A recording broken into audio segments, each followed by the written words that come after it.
And one of the things for me as editor-in-chief, which I'm entering I think it's my 13th year as editor-in-chief, so it's been a very cool ride. And one of the things I get to do is to have interesting conversations on complex, nuanced topics.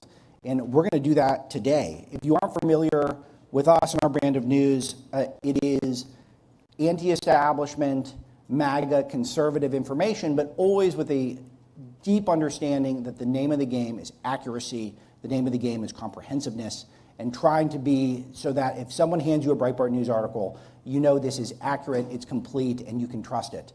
And that's what we do, but we also have a lot of fun in the process, and hopefully that's what we're going to do today. And we're going to be talking about a topic that's really important to me, which is beverages. And part of the reason why is because I don't know if I would have had the success that I've had without a secret weapon that I like to call Diet Coke. Diet Coke. It's the I'm fueled by Diet Coke. And the last I heard, the President of the United States is in a similar vein. I don't know if he'd be quite as successful as he is without Diet Coke. The vice president's been known to put down a few Diet Dr. Peppers. I think that's, I'm sorry, Diet Mountain Dew. Diet Mountain Dew, I think his beverage of choice. And I'll tell you, my first role at Breitbart was actually to get the Diet Cokes and make sure they were stocked in the fridge. This was about 17 years ago. So this is an important thing, but the question is, we're moving into this MAHA era. We're moving into this era where you have got a greater conscientiousness about health on the right. The left is sort of used to have a monopoly of acting like they were the healthy ones.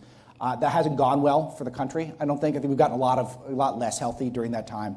And so there's a real conscientiousness about health. And where does the MAGA movement, where does that comport with health and all of us wanting to have longevity and to have a meaningful, healthy life where we're not distracted by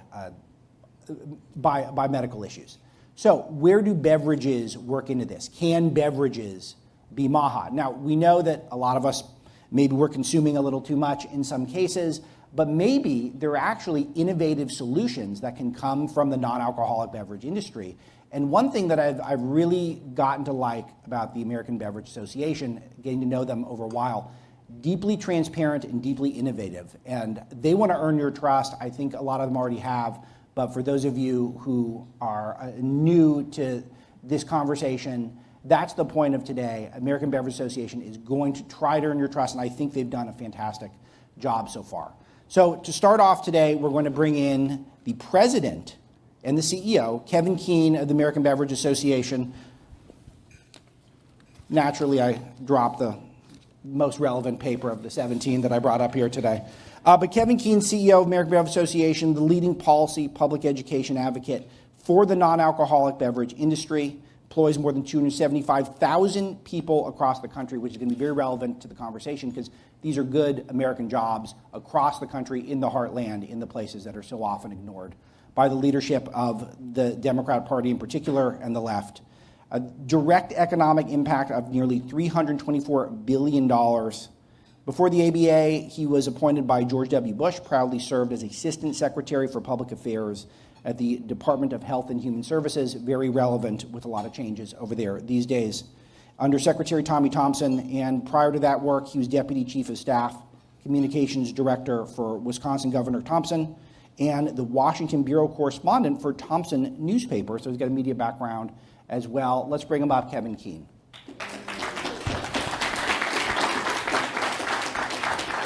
Thank you. Thank you. Thank you. All right, so let's do the big thesis. Can delicious non-alcoholic beverages be MAHA? Absolutely. In fact, we are. So part of what, I appreciate the setup because part of what we do want to accomplish is continuing to educate consumers and your audience and others about what this industry really is about. So we are about, you talk about being MAHA, so making America healthy again. Of course we support that, and we've been working on that for much of 2 decades, including in new and innovative ways since the president took office this year.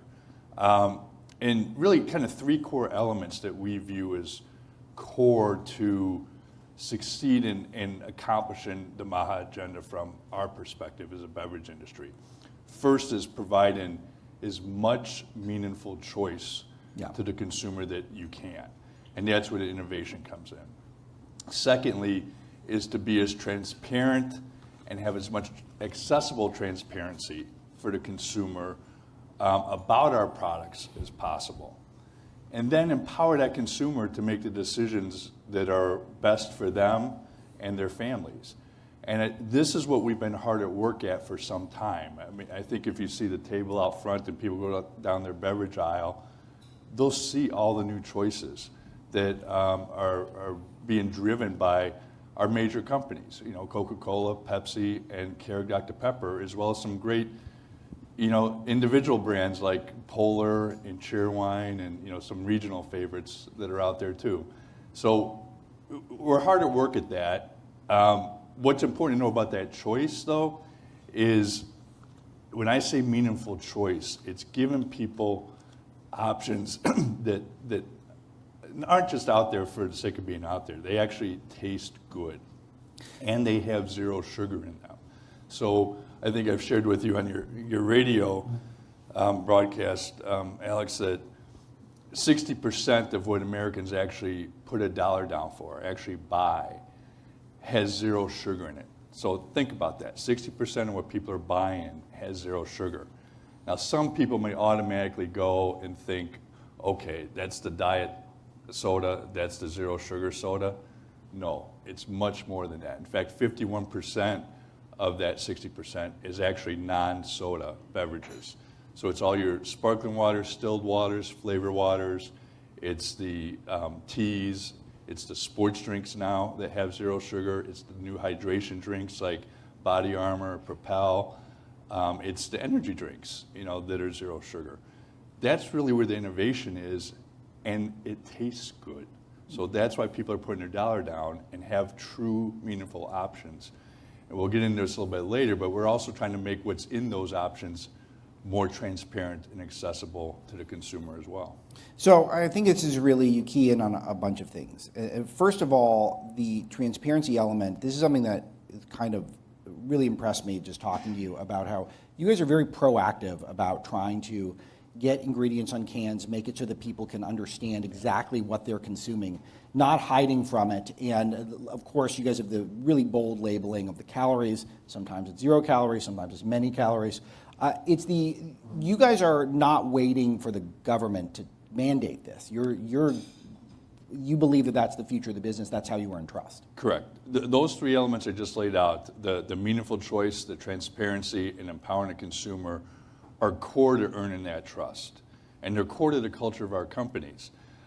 So when you look at the transparency component, yes, if you look on a can of soda, you'll see that calorie label on there, and we were the first industry to do that, and that was an important part of our transparency in helping people discern the choices that we were providing. But then the president came in, and he continued to raise the transparency issue. Particularly on the ingredients. So if you look behind the nutrition facts panel, you'll see our ingredients of that product, and it's in small type because, you know, our cans are small. And it was a legitimate question. You know, what about these ingredients? What's in these ingredients? People were asking an incredibly fair question. So we listened, which is core, and we jumped in and did something about it. And we created this new website called Good to Know. And on that website, we took all our ingredients. All our companies gave us all their ingredients that they use in all their products. And trust me, that was a big endeavor because those lists aren't just sitting around somewhere. Right. It's each brand, each type of brand, and put it in one, aggregated in one website, and it's going to give you 3 buckets of information.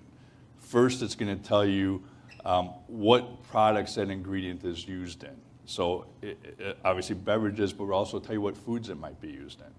Secondly, it's going to tell you what that ingredient might be called, not just here in America, but in Canada and in Europe, most importantly. A lot of the ingredients just have a different name over in Europe than are used here in the US. And then third, and perhaps the most important bucket, is it is going to tell you the safety and regulatory status of that ingredient here in the US, but just as importantly in Canada and in Europe. And again, that was listening to the consumer. They didn't just want to know what its status was here in the US. They want to know what was happening in other countries. The secretary was raising that. Yeah. So providing that transparent information at people's fingertips. Look, we're industry, so we also knew we had a higher standard. So there's no push or opinion on this site. It's straight information. It links you directly to those regulatory agencies here and abroad, so you can decide for yourself. And we look at it as a first start, right? It's a first step for the consumer to go to learn. We know there's all kinds of apps out there that are going to give you opinions on those ingredients. Right. Fine. Use those for that purpose. Our purpose is to give you that good foundational start. So no editorial, it's just this is what's in there, this is all the names of it, and Yep. and just providing that transparency I think is really big. I want to talk about families, because some of this, children in particular, Secretary Kennedy talks a lot about chronic diseases in children, and our children are less healthy. This seems like this could be a proactive way, the Good to Know initiative, of trying to make sure the families have full information, but how do we keep our kids safer and healthier? I think it's providing that choice, first of all, so a parent has a choice for their child. Secondly is empowering that parent with the information, so they know what's in that beverage, and then they are better informed and equipped to make a decision on what's right for their children or not.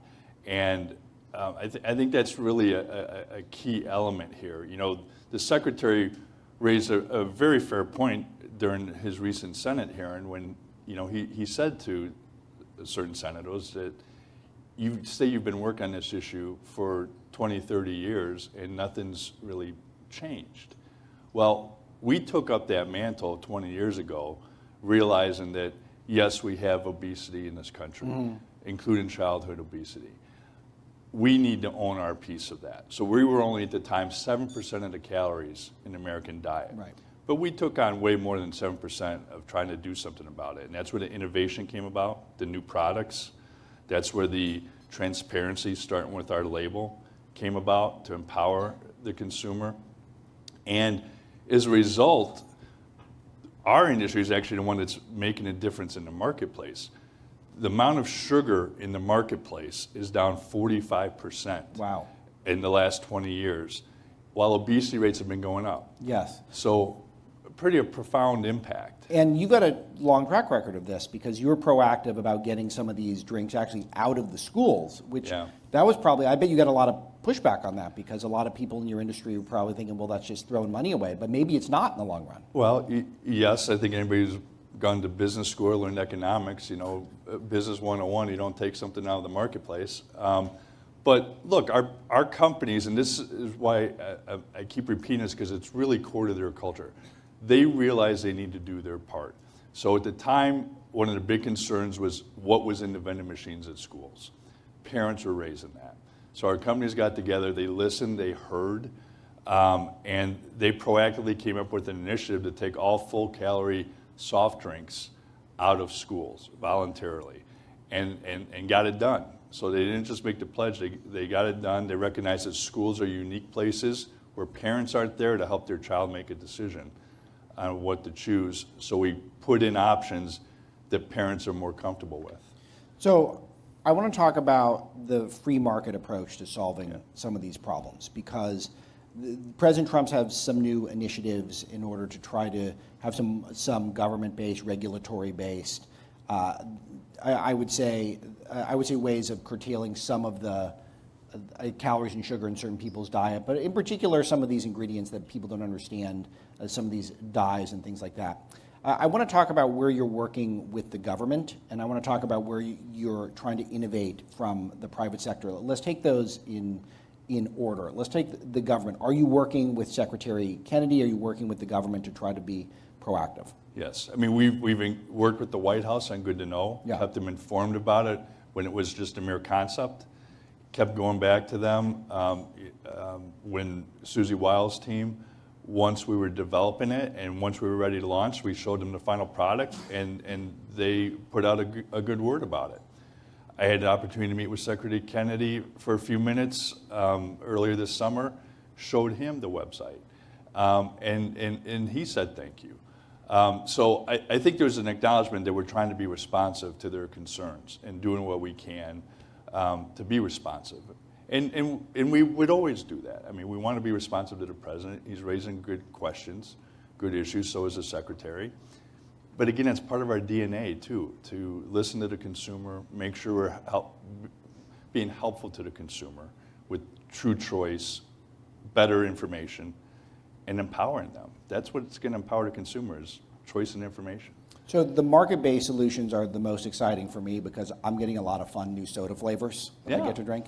Have you got to meet all the madmen who work over at Dr. Pepper? Because I've never seen so many crazy flavors in my life. Are they just genius scientists who are trying to make a buck, or what's going on? Well, they're listening to consumers. They're trying to come up with something that tastes good, that meets needs if they want something with a little less sugar. Yeah.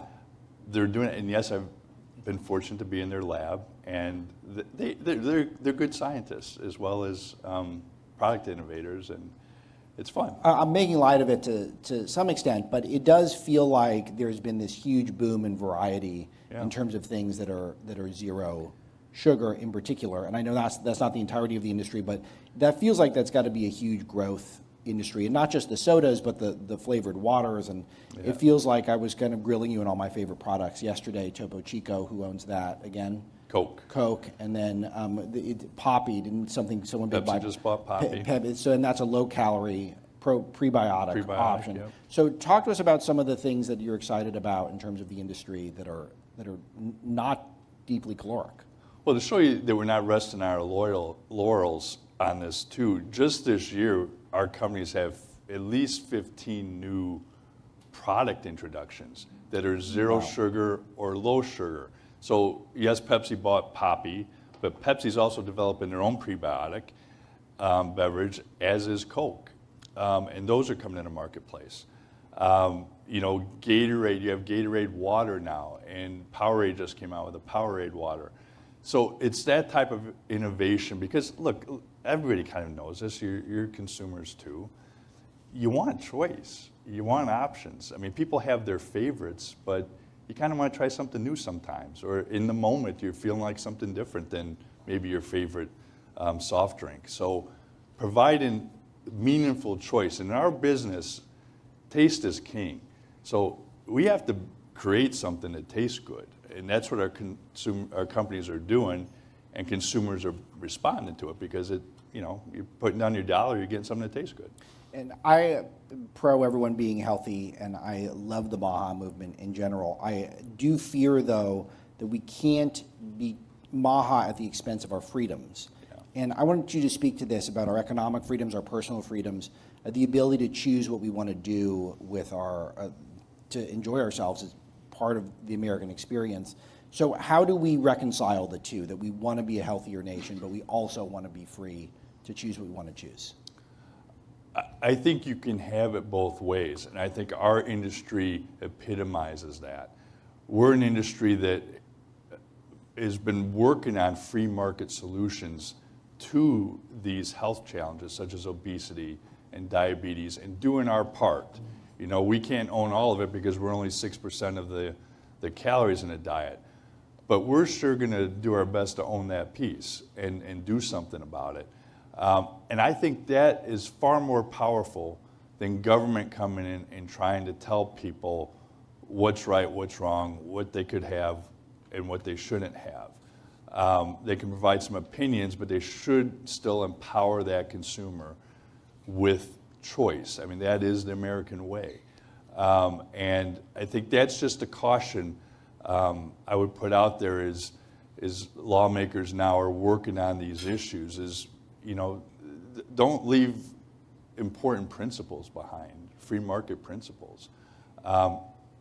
Rely on the private sector to do their job, push them when they need to be pushed, raise the issues so that, they can respond effectively. And, I think in our case, we're a model. I would argue this is an industry that the MAHA movement and the administration could hold up as doing things right, trying to solve the problem in a free market way, listening to them and their concerns, and being responsive and delivering too. It's not just words. Actions are what matter at the end of the day. And we're an industry that acts, and that's what makes it fun. Okay, here's one that I'm really curious about, kind of a challenging one. So, SNAP. So government money essentially being confiscated from taxpayers and then given to unhealthy food items. It feels like caloric beverages, sodas in particular, have gotten almost all of the attention in the media, and they're the ones that I think are getting, that's what's been pilloried the most. But I think there's other things on SNAP that are not healthy that you can buy. But what is your position on sugary drinks being available in the SNAP program, and where does that fit in the broader context of just unhealthy foods in general? Yeah. First of all, Alex, and I appreciate that question because it's important to get our position out on this, which I think sometimes gets twisted. It is always, always fair to ask how taxpayer money is spent. Always fair. We have no problems with the question being raised on whether beverages should be allowed in SNAP. Where the nuance where we feel that approach has gotten off kilter a bit is it's singling out just one industry. In fact, it's singling out the industry that has done more than any other industry to reduce sugar and calories in the marketplace.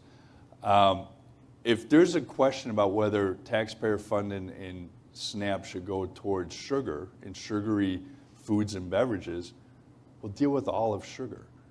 Don't just pick out winners and losers here and there, especially when one of the ones you're picking out is actually doing what you want to see happen. So that's really where the rub is, and where we're trying to educate governors, lawmakers. Right, because I was thinking about if you're innovating in the low and no calorie space, we don't really want that to be removed from people's lives. I mean, that could be the key to people figuring how to reduce calories. That's right. I mean, in a minimum, if you're going to go that way and just focus on beverages, create a measurable proposition where, okay, maybe the full calorie soft drink shouldn't be in, but the zero sugar beverages should. And maybe you might actually get that SNAP recipient then to try a zero sugar beverage of some sort and start moving them, if you're concerned about their health, moving them into zero sugar beverages. I mean, people need to drink something, including people on SNAP. So they need to have some ability to buy something to drink at home as well as the food they buy. And keep in mind, that the tap water in a lot of these communities isn't a healthy option. So that's more of a testable proposition. The way a lot of these waivers are coming out right now, just in all candor, and it's not a criticism, it's just pointing out some reality, is it's not going to save a penny for the taxpayer. The nut for SNAP stays the same. You just said what they could buy with that nut, or can't buy with that nut. And then it's not going to make any difference in weight. I wish we sold that much soda that we could, removing it from something could actually have an impact. But it's, like I said, it's 6% of the calories. That's going to not make much of a difference on the scale.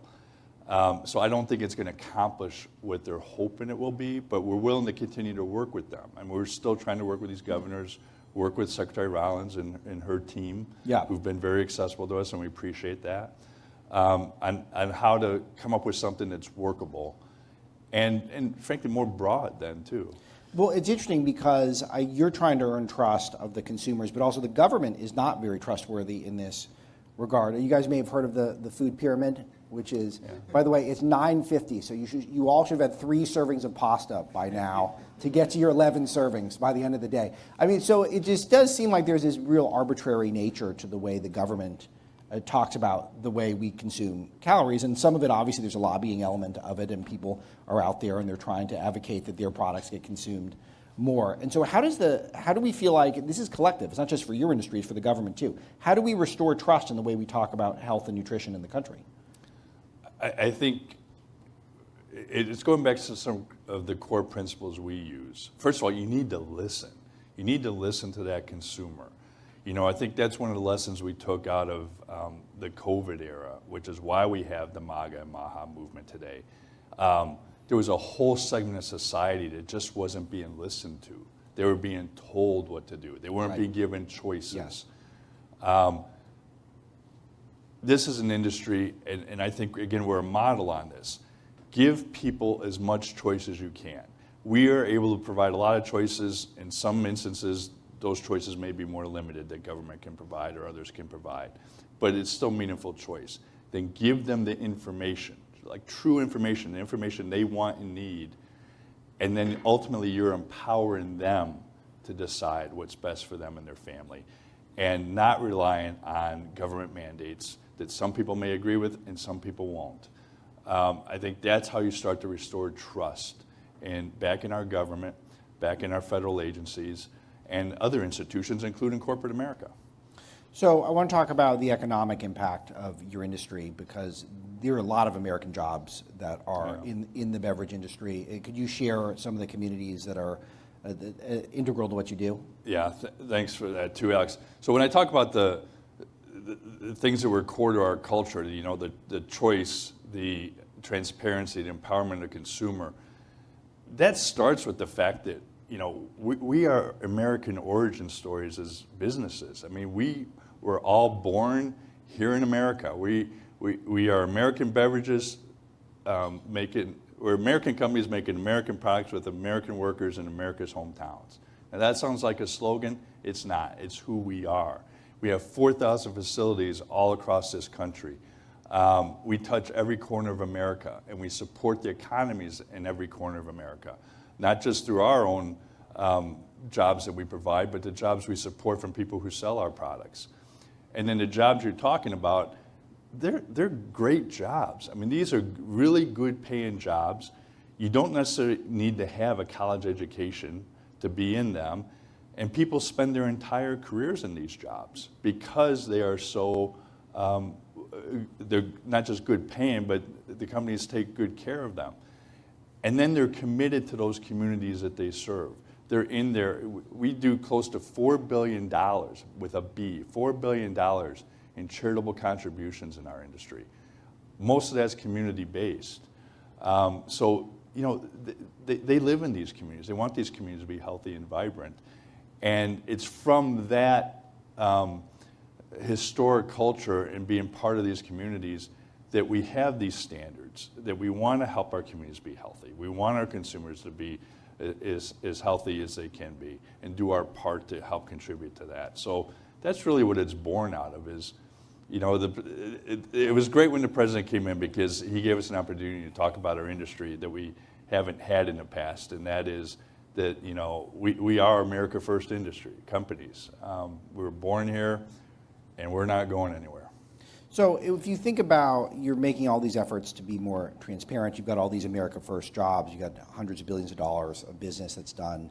And again, I think in general, the conservative movement, we don't want the government to tell us what to do when we want to enjoy ourselves. We want to enjoy a few liquid calories. It's not the end of the world. It's something that we should have the freedom to do. So why do you think your industry has been it's really been singled out, I would say, as the bad guys? Well, we run into this in a common way, Alex. We're big, high-profile brands and companies, and popular companies. But because of that, if you're trying to push an issue, we may, in some cases, be an easy target. In other cases, top of mind. That's why we realized this year we needed to get out and be more aggressive in telling our story, because a lot of America doesn't realize our story. And once they do, I think they tend to see that we really are the model of a free market solution industry addressing societal problems in the way that MAGA and MAHA are looking for. But we need to do that education. We continue to do that education. And so again, thank you for having me to talk about that a bit today. The last one for today. What excites you most about your industry right now? That we're always doing something. I worked for a great guy in Tommy Thompson. I'm looking at the crowd here, and it's a younger crowd, but Tommy Thompson was a father of welfare reform. He ended AFDC and led that charge, and he was always acting. He was always doing something. Father of school choice too. this industry is the same way. They're solution oriented. They're always doing something to be productive in society and to be responsive to their consumers. Fantastic. Well, Kevin Keene, really appreciate it, and thanks for making this event possible and for sharing your super interesting American story, and perhaps making sure that my next favorite drink is being invented right now. So Well, mine's going to have 0 calories, but you know what? If you want to have a few calories in your Coke, that's fine with me too. And thanks for that opening. I mean, yeah, literally your next new favorite beverage is being worked on right now by all of our companies. So Very cool. we'll have Thank more you. fun stuff for you. Thank you. Thank you. Appreciate it.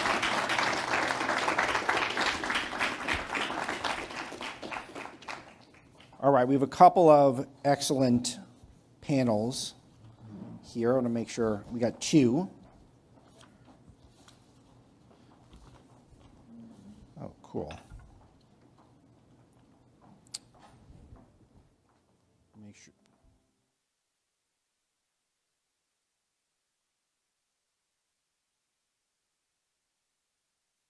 Done in a second.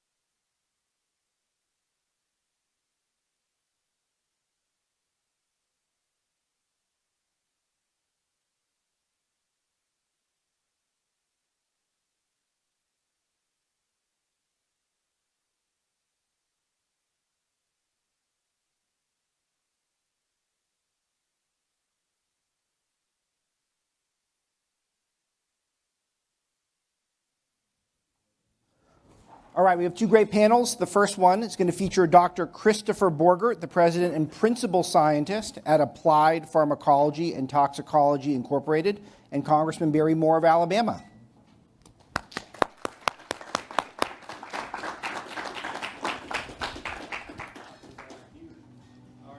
Great to meet you. Barry Moore. Yeah, thank you. Thank you for being here. right? Yeah, Alex. Okay, very Thank good, you. man. Doc, nice to meet you. You want the hot seat? You're fine. Is- I was trying to give him the hot seat. No, it's good. It's sometimes I like to be able to look across. It's Okay, easier. I got you. The swivel neck is harder sometimes for the Older you panels. get, I the tougher think. that Is it a soft tea or is it a hard tea? It's Borgert, hard tea. Borgert. Okay, hard tea. Okay, so I'll make sure not to mess that up anymore. It's all right. Okay, great. Well, okay, so I think I want to start with the free market element of this with you, Congressman. You live in an area where there are a lot of these jobs in the beverage industry Mm-hmm. that are benefits your community, and this is part of American life, is trying to have innovation and growth industries that are in the center of the country, that can thrive from this. Yeah, I mean, there's no government program like a job, and anytime we can create jobs that are high-paying job, obviously, and I actually toured Gulf Distributing last week, and just watching the industry and how it creates the jobs and how it serves a market for the region. And so certainly, Ronald Reagan said it this way, he said, the government's idea on the economy is when it's moving, you tax it. If it keeps moving, you regulate it. When it fails, you subsidize it. And I've always been a fan of, let's reduce the taxes, let's reduce the regulations, and the free market society won't need your subsidies. This capitalism thing that we got going in this country for 250 years now will do the job to bring people up, literally lift all the boats, as Reagan said. And so for us, it's about limiting regulations, cutting taxes, and allowing the industry to do what they do to create those jobs that people are not dependent on the government. Very nice. Doctor, in your field, your research is often cited, and you've seen the government initiatives over the years trying to make us healthier, and they haven't gone very well. I was making fun of the food pyramid. That will not be the last time I make fun of the food pyramid today. We saw Michelle Obama's lunch initiatives, which didn't go very well. Evaluate the MAHA movement, because this is something that a lot of us are really genuinely excited about. It's having huge potential to perhaps make us a little healthier. Well, I would first say that I share the skepticism, basically, that generates the MAHA movement. I've often told students that your first job as a scientist is not to be an activist, it's to be a skeptic, to hold up the data to intense scrutiny to determine how reliable those data are. And so without reliable data, it's very difficult to make good changes in our public health policy. And I would take us back a little history. You know, it was government-funded research that first pointed the finger at beef and dairy, saturated fats, and I'm old enough to remember when eliminating saturated fat and really all fat from the diet was promoted as being the right thing to do. Now, the science that we're pointing to today is some of that same government-sponsored science, but there's a problem.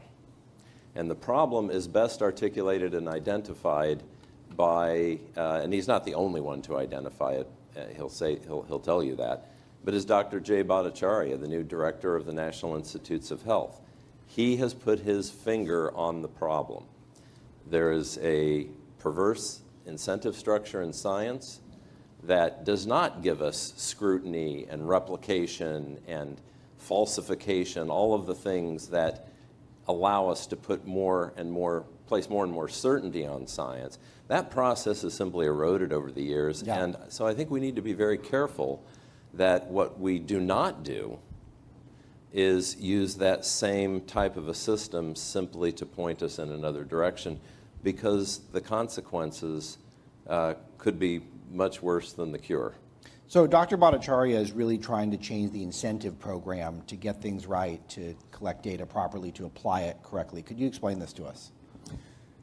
Yes, and as I say, this is what he's doing is something that has been long recognized in science, but you know it's very tough to change a system like that. It's a sea change, not just a small change. So what he has pointed out is that, first of all, the incentive structure in science is backwards. What we reward, and maybe the intentions were good, we try to reward discovery because that's what we want. We want discoveries, we want new innovation. But we don't reward the process that asks, how reliable is that new finding? Is it real? 20 years ago, a scientist at Stanford, also at Stanford, John Ioannidis, published a paper on why most medical research is wrong, and he was provably wrong. And it's because of this problem of replication. That's the fundamental problem of it. So we emphasize discovery, but then we actually penalize scientists who seek to determine how reliable that report is. First of all, can we repeat the exact observation, the exact finding? And then, can we look at it from slightly different angles, maybe test it in a slightly different system? Do we get the same results? Do we achieve the same conclusions? That is the scientific process. That's what makes science ultimately reliable, objective, and to the extent that it can be true. Right. It's not just that we were able to get it published in a journal. That just says, I wrote up the paper according to the rules, other scientists can read it and evaluate it.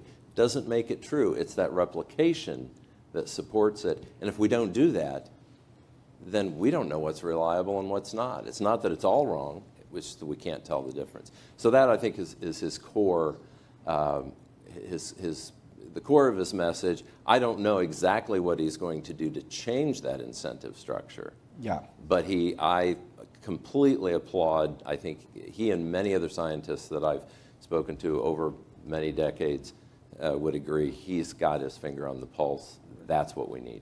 So I think one of the most toxic expressions of the century is the science is settled. We were talking about this with, I guess it was climate change where they started using it a lot, but that's the whole scientific process, is you're supposed to retest hypotheses as new evidence emerges. So how do we, as a MAHA movement, not fall into the same traps that we have in the past, where we just throw something up there, announce this is the solution, and then years later it turns out it's not the solution? That just erodes trust across governments, industries, et cetera. Well, I think, as Dr. Bhattacharya is pointing the way, refocus the question on not how novel this finding is or what sensationalized consequences might this new finding imply. The real question should be, how well has it been tested? The philosopher Karl Popper talked about falsification. We can't really prove something's correct. What we do is we try to poke holes in it from every different direction. And when we can't bring it down by our very best efforts, when we can't knock the legs out from under a finding, then we're starting to have some trust in it. And so I think that that's the question we need to ask when we look at the science. How well has it been replicated? Has there been an attempt to falsify it by rigorous methods and good faith methods, not just someone who's trying to attack a hypothesis that's not his favorite hypothesis? And does it stand up to that scrutiny? I think that's the sea change that we need. I think Dr. Bhattacharya is pointing us in the right direction, but that's not what we do today. We sensationalize, we publicize. It's how many. Unfortunately, it's not much different than social media. It's clicks and likes. How many papers can you publish, and how many other people will cite your paper in their paper? And that's the wrong metric. Congressman Moore, I want to talk about in the context of trying to make America healthy. We all want this. But what is the government's role from your vantage point? What should the government actually be doing to move us in that direction? I think because of the credibility issue right now within the agencies in government, there are a lot of questions citizens have, certainly with the vaccine mandates and how quickly that was pushed out. And I had dinner with Dr. Jordan Vaughn a couple weeks ago, and he is actually on the MAHA panel, and he was 6 outside people that were brought in, and then they had 6 establishment people brought in. And Jordan, the thing that he brought up to me is the science is not settled. He said, as we were questioning the research and the evidence, and so often the government bureaucrats would say, well, we can't prove that it works, but we know that it works. And we learned a lot of hard lessons through COVID. I mean, I experienced it directly with my family. I had a son-in-law as an Army Ranger, and on the booster shot, he had a heart attack. Guy was running 5-6 miles a week, Alex. And so he was in great shape until he took that booster. And so we began to question, wait a minute, this is supposed to be healthy and safe and going to be efficacious. It's going to work. And in reality, it caused a lot of damage to our family. And so there is a time when we always have to question the science. Like you said, if you can't shoot holes in it, okay then. But this thing was pushed upon us, and government seized control. And that's an issue as us as independents and conservatives. We want to make sure that we don't always trust our government. And I don't think it's not a healthy distrust, I think, Alex, that we look at these things and go, wait a minute, is this being pushed on us? Because one of the things that Dr. Vaughn brought up to me that was so concerning, so many of the bureaucrats had patents, and a lot of them were getting paid to do the research by certain universities. And so that was the narrative that was driven. It was based on dollars, not community health. And so for us, those are the kind of things I think we need to question our government. And unfortunately, trust has been eroded between the FBI, the Attorney General's office. I sat on Judiciary Committee, and now certainly with some of the health organizations or the government bureaucrats saying, oh yeah, this is the path for America. The food pyramid's a prime example. Yeah. I mean, we see that now. We're flipping that thing on its head, and actually we're finding out that meat maybe ain't so bad for us, and cheese might be okay. And so there are things that as we begin to question, we realize that, and that was all done through, and I'm on Ag Committee, a lot of that food pyramid was probably driven in the 1930s by the wheat and grain industry wanting to sell us more bread and cereals. And we were feeding our kids cereal in the morning. This was a healthy thing, and it was really not good for our children. And so I think it's healthy to question government, and I'm kind of on the right of things. I don't always trust what my government tells me. Dr. Borgert, it seems like the things that the Trump administration is focused on so far is banning certain dyes. They're closing this GRAS loophole, generally recognized as safe loophole, and they're trying to actually, I think this is an improvement, get faster EPA and biotech approvals for certain things that could be good to eat and drink. How do you think they're doing so far, 8-9 months in? Well, if you think about what I've said previously, the only answer I can give you is I can't really tell, because science takes a little bit of time. Yeah. So just as I share the skepticism of the MAHA effort overall, and I can applaud those kinds of efforts to move things in the right direction, I think we have to apply the standards that I've mentioned. We have to have. Here's a proposal, that we evaluate these changes by a plan that we formulate as we're making the changes. In other words, here's the problem we have to solve. Is it childhood obesity? Here are the things that we think are causing childhood obesity. If we eliminate those and go in a different direction, what is our plan to monitor childhood obesity to make sure that the changes that we're making actually make a difference? We need to agree on the program, how we're going to track it, the metrics we're going to use, exactly how we're going to do the counting, so we can't change the way we do the counting and fudge the numbers to make them look the way we want to look. That's government has a track record of doing that sort of thing. So we lay out the plan to evaluate our progress, and then we hold the feet to the fire. And it's not a matter of blaming someone if we got it wrong. Science mostly gets things wrong. That's the process. Yes. It's like going through, I describe it as a team maze project. You know, you're trying to get out of that maze. But the only thing we reward is the person who comes through the maze. So what you end up having is everyone that takes a turn says, I found the opening. And then we don't go any further. And the problem is there's great value in someone probing that opening, going a little farther, and ultimately saying this was a dead end. That's really important. And Jay Bhattacharya talks about this. Those dead ends in science are really important. That's what ultimately helps us get out of the maze, find the true exit. But today there's only credit given for declaring that I found it.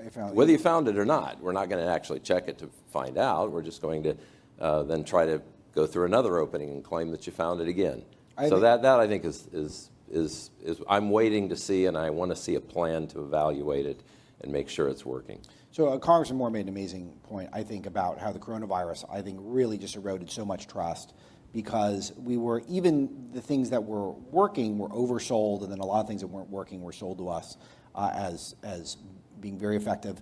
I think that's why trust, and I think this goes across industries. I don't think this is just about consumables and medicines and things like that. I think it's the entirety I think we trust each other a lot less from that. But to your points about obesity, I think this is really important. I want to key in on this. So we're seeing some proactive approaches from the free market. Kevin was talking about how we took the sugary drinks out of the schools, just proactively. That's not a good move for us to have them in the schools. And so he pulls them out. I think that's very good. We're seeing a lot of innovation in the low-calorie, zero-calorie beverage industry. But we're still getting fatter. What do we do? What are the real problems here? Well, I'm not a nutritionist, and I'm not my areas of expertise are pharmacology and toxicology, drugs and poisons. But the first thing I would stress is that few of these issues are single cause issues. They're multifactorial. There are so many components that go into something like obesity that I think we can see on the surface that it's naive to identify a couple of things and to assume that if we simply change those and demonize the industries behind them, that's somehow going to make a difference.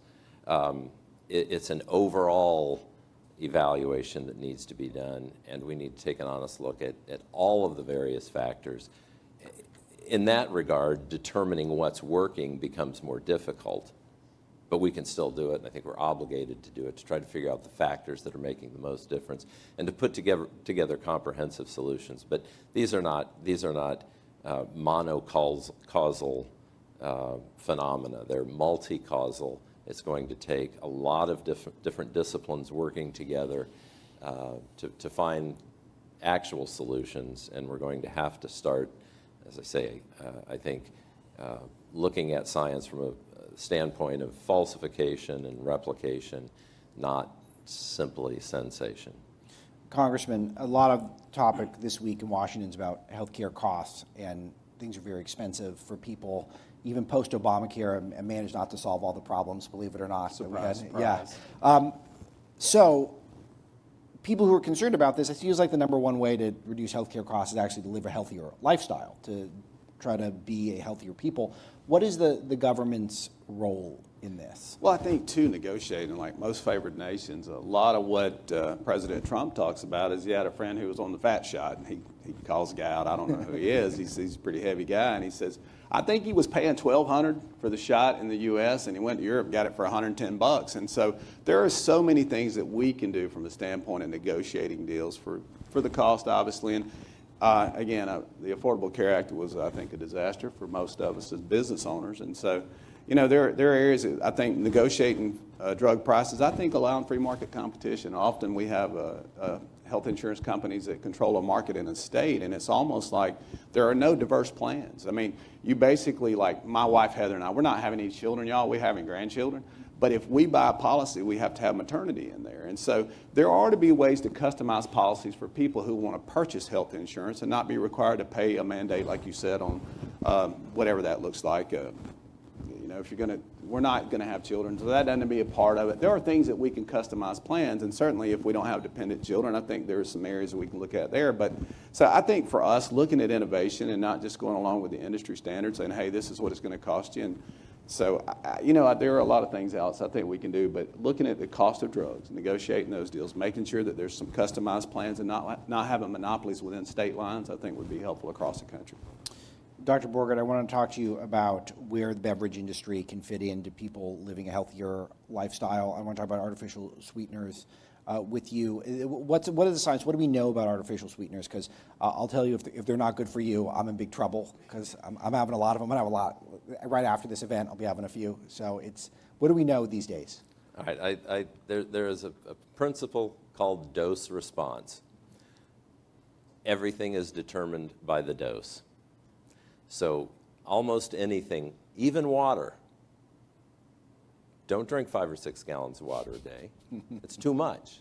And water's a pretty non-toxic thing. So it's a matter of dose.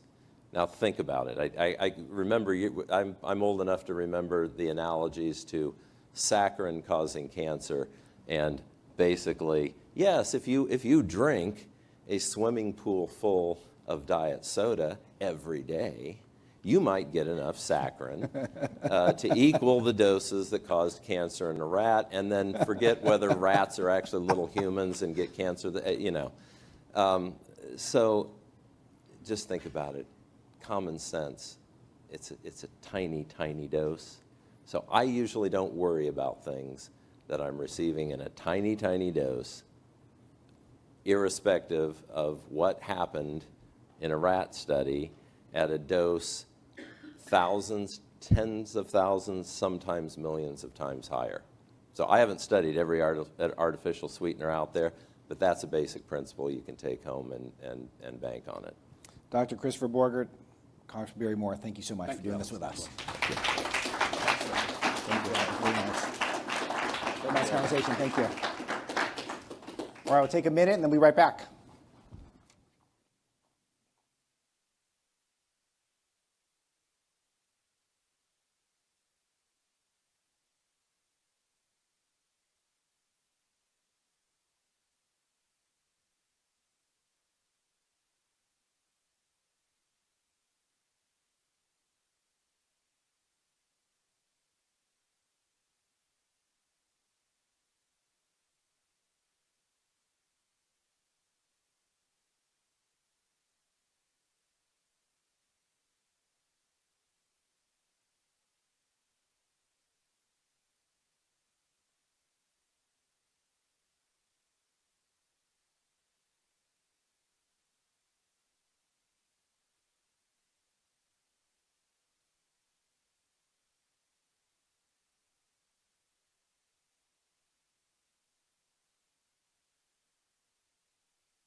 All right, final panel of the day. This one, according to my notes, is how to protect MAGA and improve health. We've got three great panelists here. Emily Stack is here. She's Executive Director of Moms for America Action. It's a national movement with over 500,000 moms advancing the principles of freedom as expressed in the Constitution and granted by God. Nice to emphasize that point. She's also a board member for the North Carolina Federation of Republican Women. To my left is Phil Kerpen. He's president of Unleash Prosperity, founded by supply-side icons Stephen Morse, Steve Forbes, and Art Laffer. Promotes economic growth through low taxes, limited spending, and less regulation. He's also president of American Commitment, an advocacy group dedicated to restoring and protecting America's core commitment to free markets and individual freedom. And on the far end is Andrew Langer, president of Institute for Liberty, which advocates for limited government. He's director of CPAC's Center for Regulatory Freedom and host of the Lunch Hour podcast in Washington, D.C. Welcome, all of you. Thank you for being here. Great to be here. Andrew, I want to start with you because you told me something briefly that's very exciting. I'm excited for you. You're reducing quite a bit. Well, I've reduced. You have reduced. Yeah, it gets to the previous two panels. What we've been talking about are these issues of making choices. And I had a situation about 18 months ago where I was at a family wedding and I ruptured my Achilles tendon. And the doc said that my weight wasn't a factor in it, but that it wouldn't hurt to lose some weight as part of my recovery. Also, my blood pressure was high. Part of it because I was flipped out by the fact that I thought I might have to have surgery. And my wife, who's a physician, wanted me to go on all kinds of medicines. I'm like, how about this? How about I fundamentally change what I'm putting in my body? Why don't I try to lose some weight, see if I can get my blood pressure down, see if I can go to this. And, so for me, and I went on a high protein, very low carb diet. Phil and I have had this conversation before, and yes, I recognize, Phil, that it's about caloric intake.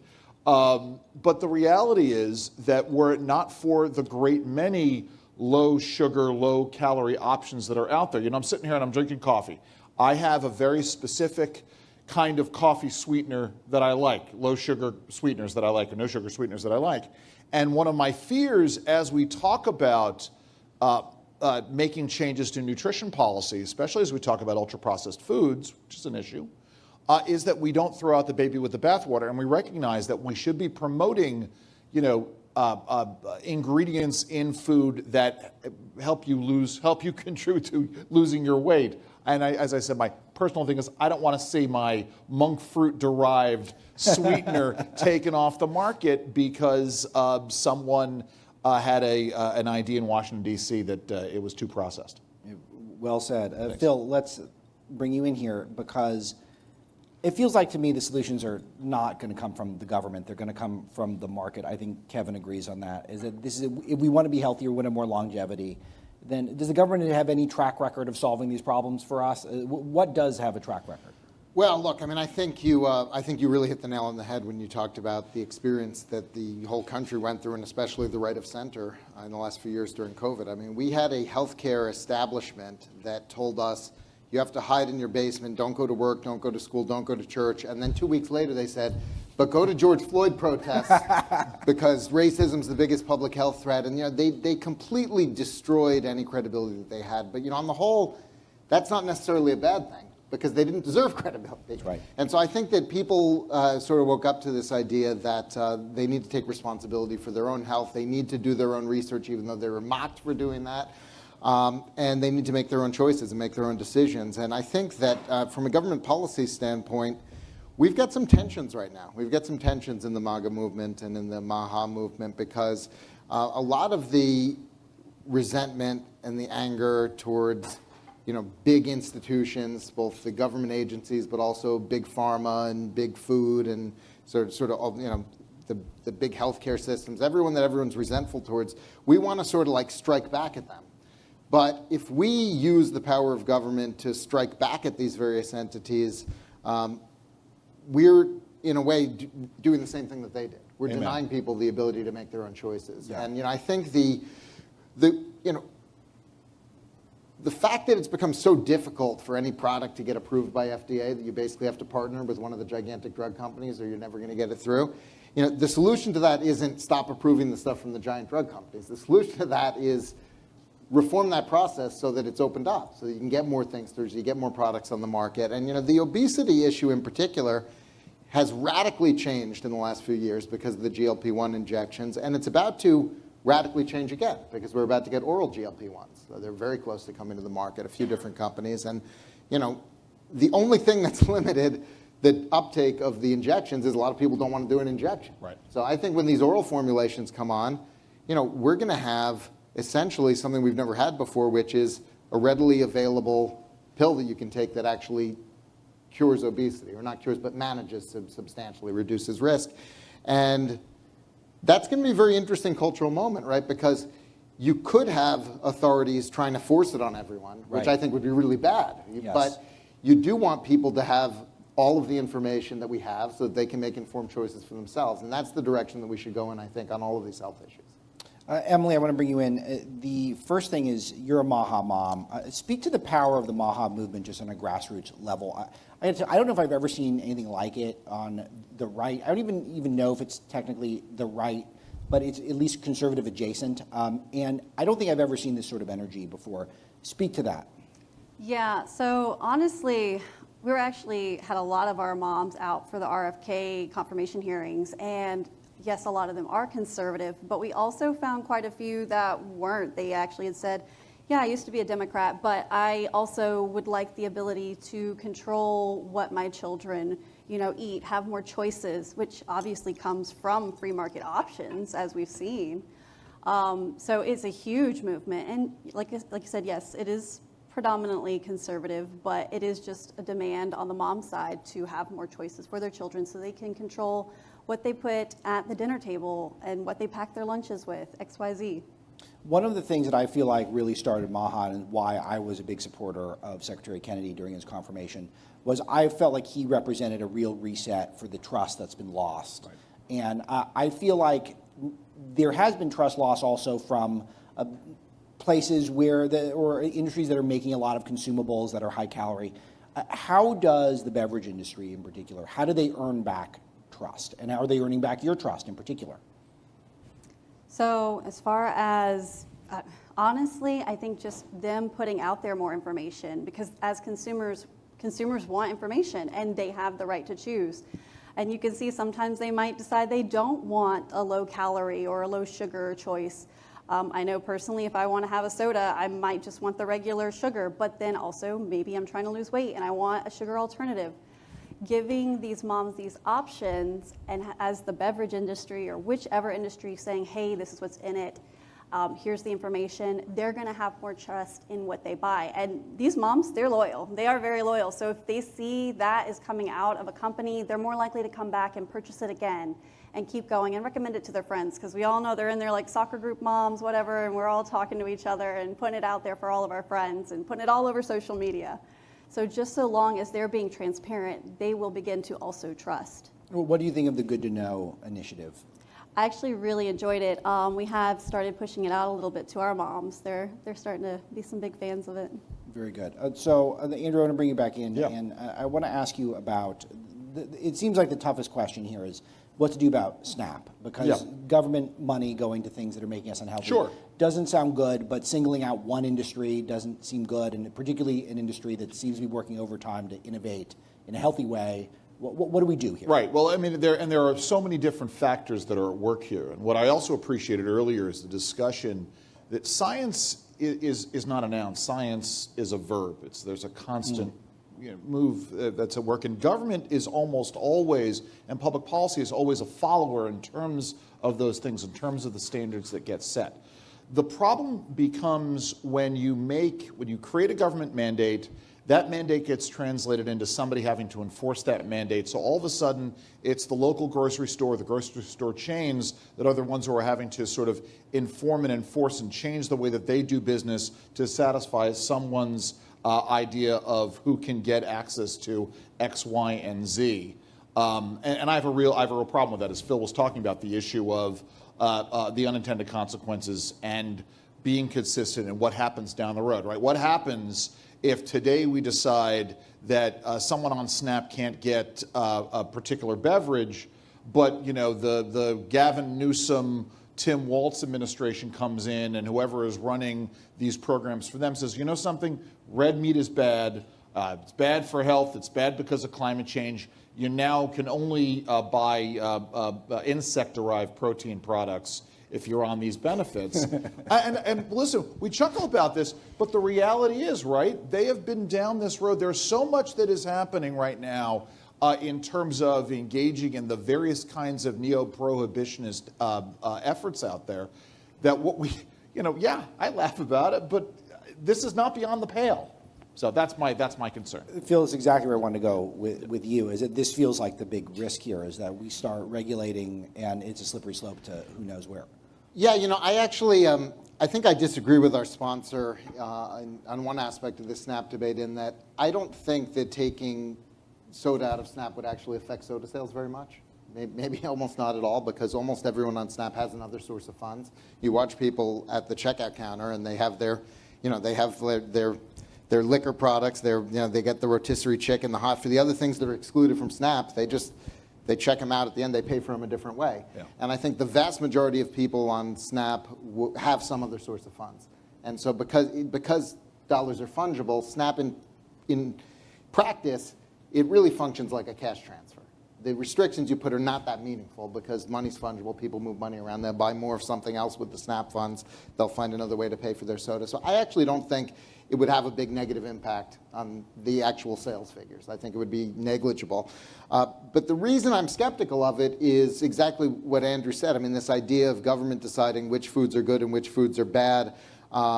Yeah, it kind of makes sense in the context when taxpayer funds are being used, but it's a very slight slippage to go from that to punitive taxes and other restrictions. And you look at the things that are currently excluded from SNAP, it's basically tobacco products, alcohol, and hot prepared foods.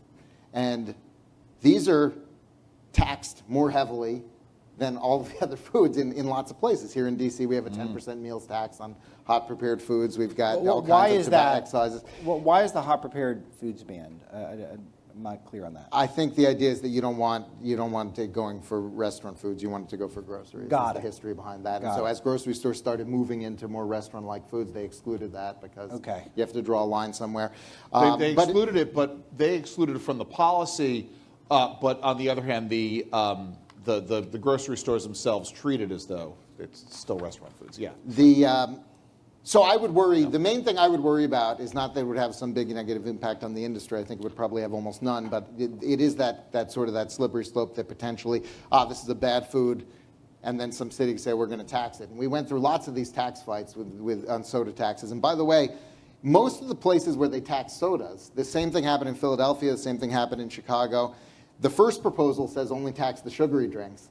And then somebody stands up and says, oh, no, that's racist. We have to tax the diet also. And then they end up taxing the non-caloric beverages also because Right. otherwise they're not going to raise a lot of money. And so, there's a lot of potential for slippage. And it's probably not a path we want to go down. Now, that said, would I care that much if they excluded soda from SNAP? Not really. I don't think that's... The reason I kind of get annoyed by that debate, though, is I think that's a distraction from the real debate we should have in food stamps, which is the work requirements still need to be tightened a lot. Right. And we made some progress on this in the One Big Beautiful Bill, but the work requirements should be as tight as what we did to cash welfare in the 90s. I mean, basically, if you are not disabled, you should be working or looking for work if you're going to be on government benefit programs. And I think if we tighten that up, we would move a lot of people off of these programs and onto work and kind of out of, onto the ladder of economic opportunity. And that would save a lot of money for taxpayers as opposed to what you can buy or not buy is going to save no money for taxpayers essentially because they're going to spend the same amount just on something else. And they're probably just going to get the soda, pay for it a different way. So I think that debate is a little bit overblown, from the people who are on both sides of it. And I mostly see it as a distraction. Great advice. So, Emily, the dietary advice is always changing. It's tough for parents to keep up with it because there's always new things that are being recommended or either by the culture or by physicians, et cetera. What do you see in terms of MAHA's role of trying to hold government accountable and also holding industries accountable? Are government mandates, do you see this as part of the solution? Do you feel like the free market is the only solution? How do you feel like moms can get accurate information? What steps need to be taken? So I think honestly, I'm not a big fan of government mandates. I do agree with probably most of everyone in this room. It is a slippery slope. If you can come in and do it, the next president or the next government, cycle comes in, you've got a whole new group of people changing everything. And as we know, physicians and all sorts of new dietary information comes out every day. You could tell me tomorrow cheese is going to kill me, and I would probably still eat it. But so everyone's going to want to make those choices on their own. And I think MAHA, in of itself, just it being a movement, is such a huge sort of, I don't know, it speaks for itself essentially, because it is saying to these companies, hey, we do want healthier options. And we're not going to just, well, especially for the government, because it also makes a good signal to the government, specifically a lot of moms were upset about the COVID vaccine. They were like, we want options. We want to be able to choose whether we give our children the COVID vaccine. So it's not just even dietary, it's also saying you shouldn't be mandating things to, telling us what we have to do to stay healthy. We will take the information and we will make those choices ourselves.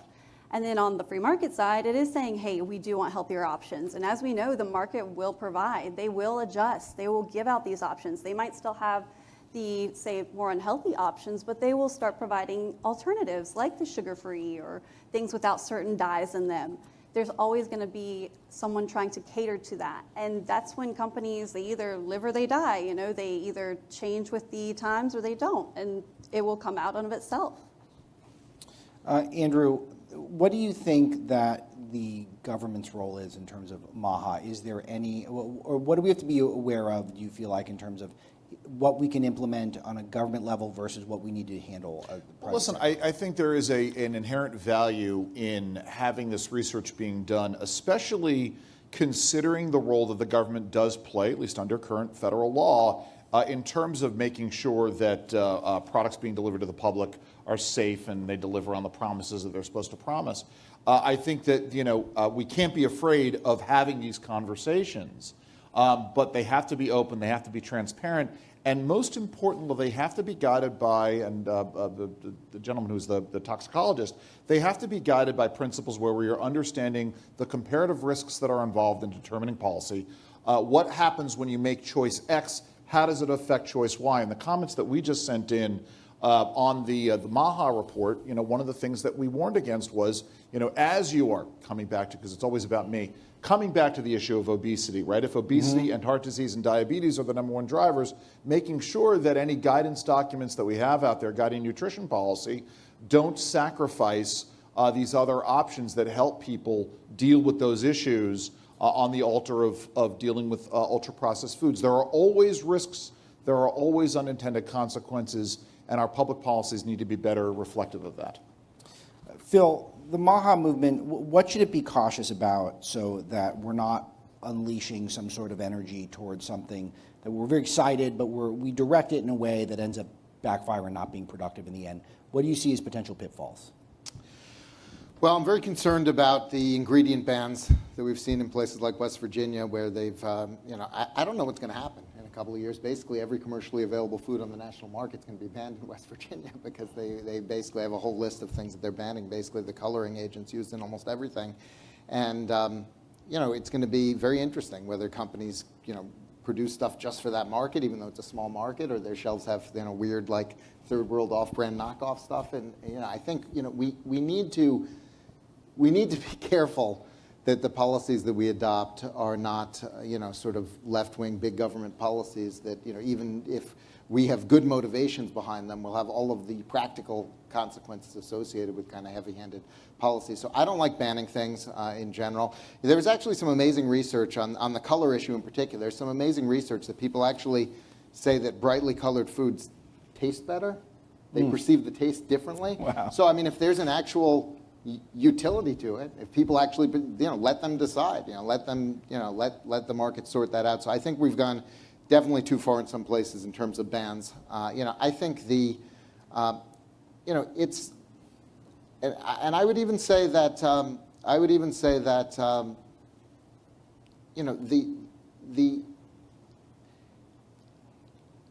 I really like the personnel that we have at HHS, particularly the sub-cabinet people. I think are all phenomenal, Bhattacharya, McCary, and so on. But one of the impulses that we have right now is to reverse all of the errors that were made in the recent past. And Yes. so they approved all these things that maybe shouldn't have been approved. We're going to deny all these things. And this sort of, and I think that's a little bit dangerous because you don't want, particularly in the drug area, even if drugs might not be fantastic, might have, you don't want to delay them forever because a drug that can save some subset of the population, if the FDA doesn't allow it, that kills people.